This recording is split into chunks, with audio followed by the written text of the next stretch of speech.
Hello learners, a warm welcome to the video lecture on vat dyeing process. At the end of the lecture, you will be able to summarize about vat dyes, discuss the properties of vat dyes, explain the procedure involved in vat dyeing of cotton material, describe the class of vat dyes and methods of dyeing of cotton material, enlighten the after treatment methods. Now let us see about introduction. A dye is a color substance chemically bound to the substrate. This distinguishes dye from pigments which do not chemically bind to the material. The dye is generally applied in an aqueous medium. Originally, vat dye is indigo. Indigo dye is an organic compound with a distinctive blue color. Please look at the color of the indigo is blue. Historically, indigo, a natural dye extracted from the leaves of certain plants.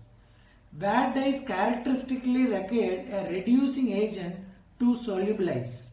The most common reducing agent is sodium hydrosulfide, which converts the dye into its soluble form, that is LiCO form of vat dye.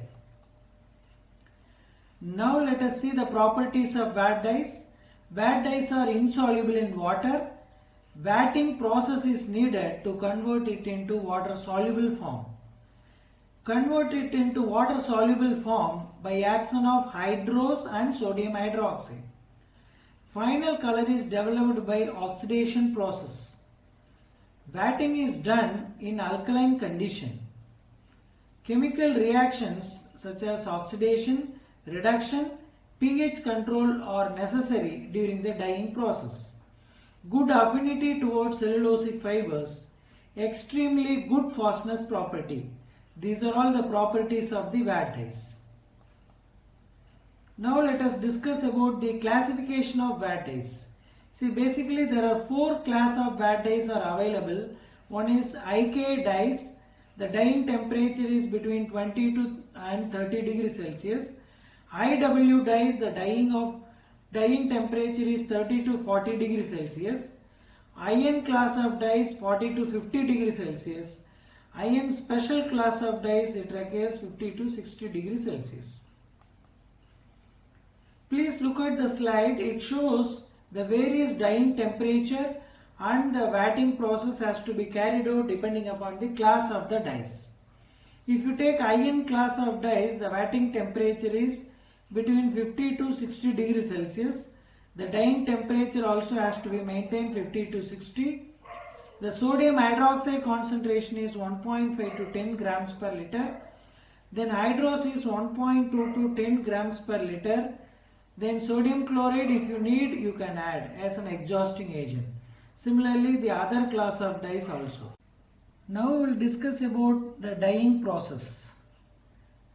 Basically, four steps are involved in the vat dyeing process. The first one is vatting.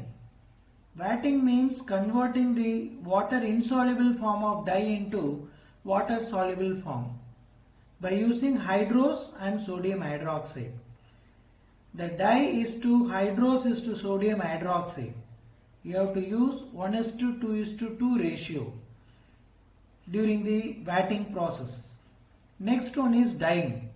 The dye bath is set with required quantity of hydrose and sodium hydroxide. Here also you have to maintain the same ratios which you have maintained during the vatting process. That is 1:2:2. Enter the material into the dye bath, then raise the temperature according to the class of the dye, then add exhausting agent sodium chloride. It is also depending upon the class of the dye. Continue the dyeing, that is duration, according to the class of the dye. So after the dyeing process, the oxidation process. So what is the purpose of oxidation process? Again we are converting the water insoluble form of dye, that is original form of dye. The dye present in the material is water soluble form. By means of oxidation, we are converting into water insoluble form. So by treating the wet dyed material with either hydrogen peroxide or exposed to air, the water soluble form of dye is converted into water insoluble form of dye. That is, Lico wet dye absorbed by fiber is oxidized and converted into insoluble dye in the fiber.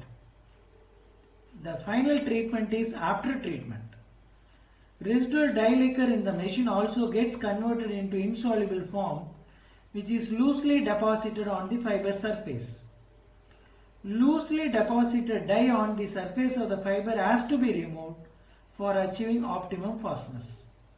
So in order to remove the loosely fixed dyes, the after treatment, that is soaping process, has to be carried out using soap and soda ash at 60 degrees Celsius for about 30 minutes, which removes the loosely fixed dye on the surface of the material, which improves the fastness properties of the wet dyed material. Finally, the summary of the lecture, or we have discussed about the introduction about wet dyes, properties of wet dyes.